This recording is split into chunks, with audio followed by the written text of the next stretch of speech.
Dito po ang ating mga white kelso. Ayan.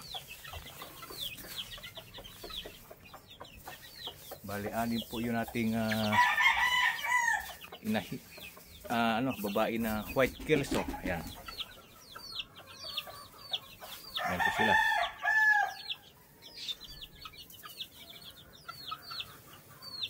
Medyo masikip po kasi yung pinanggalingan nilang kulungan, kaya nagkakainan sila ng balahibo. Pero palagay ko dito sa luwag po nitong area nila ngayon ay matitigin na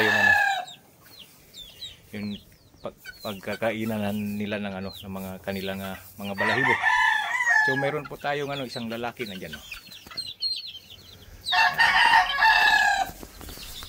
So 2 months old pong mga ating mga white kelso. Yan. So mayroon din po tayong dalawa rito. Ang tawag dito kanawayun. Then meron tayong mga pullets malilit pa. 6 na tawag dito 6 na Gilmore. Mayahin. Ayan po sila 6.